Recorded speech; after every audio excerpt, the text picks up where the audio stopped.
Había un tremendo nerviosismo hasta el día de ayer en los mercados internacionales con respecto a dónde iba México, a dónde está transitando.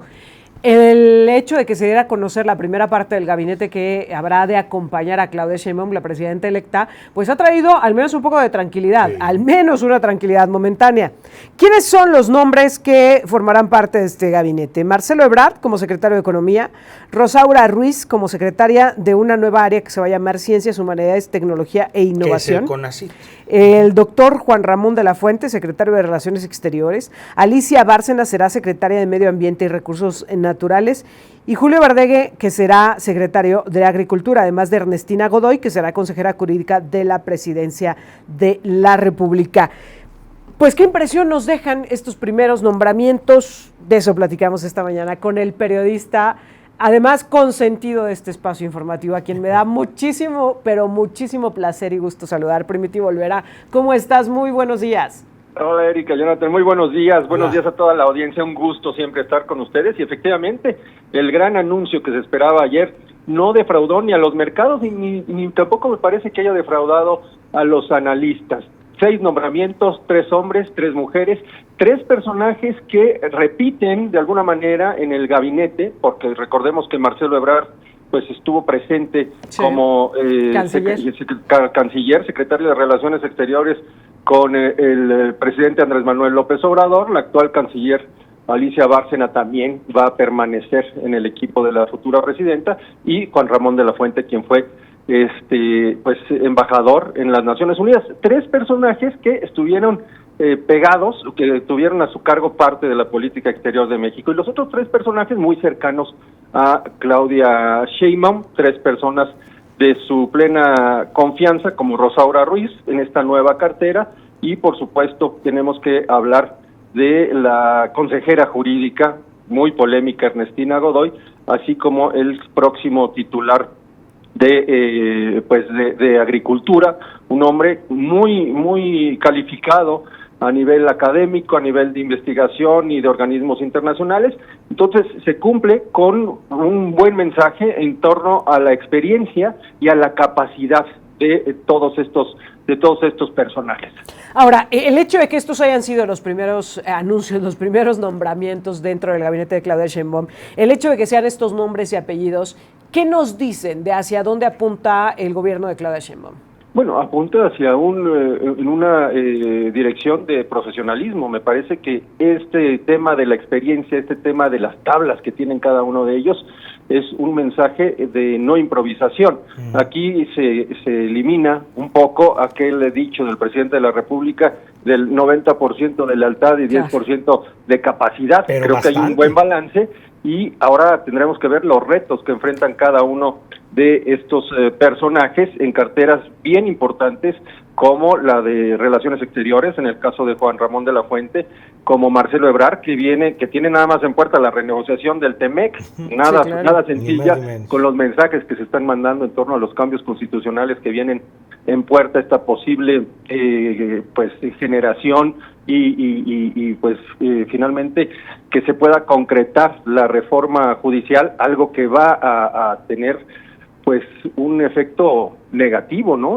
Claro. En torno al Tratado de Libre Comercio y a las inversiones, y por supuesto la agenda climática, que tiene que ver con la sustitución de combustibles fósiles. Creo que esos son grandes retos que tienen que enfrentar estos 6 primeros personajes del gabinete de Claudia Sheinbaum. Permítame que me detenga en varios de los aspectos que has mencionado, Primitivo. Primero, y que me parece muy prudente, de cómo parece que Claudia Sheinbaum no está apostando por esa lealtad que decía el presidente Andrés Manuel López Obrador, porque, integra su gabinete a Marcelo Ebrard, que no solo fue su contendiente en el proceso interno de Morena para elegir a su candidato o candidata a la presidencia de la República, sino que también pues fue el que quedó resentido, el que denunció incluso que había existido pues dinero público en la campaña de Claudia Sheinbaum para ser la candidata a la presidencia de la República por parte de Morena, quien le inició un proceso por esta situación, ¿no? Y aún así lo incluye dentro de su gabinete.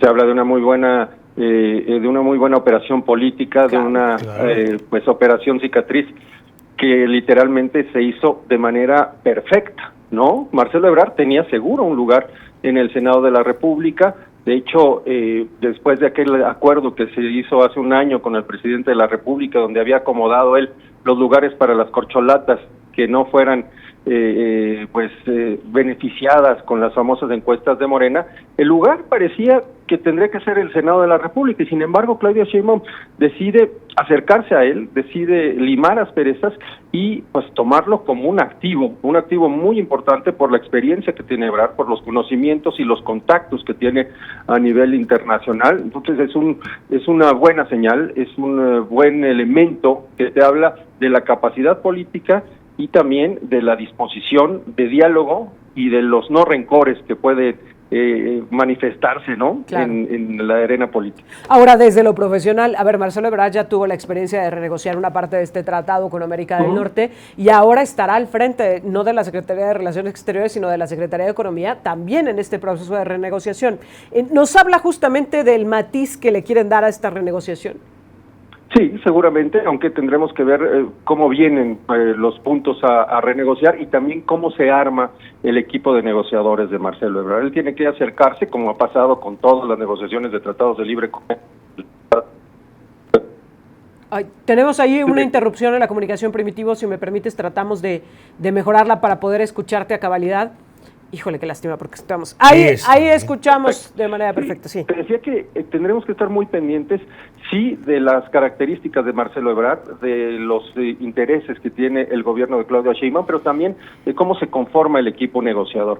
Hay que recordar que este tipo de cuestiones se arman a través de un panel en donde hay expertos, especialistas muy específicos en temas de comercio internacional y también miembros de la iniciativa privada que siempre tienen que estar muy pegados porque finalmente a ellos es a quienes va a afectar el Tratado de Libre Comercio en esta nueva versión.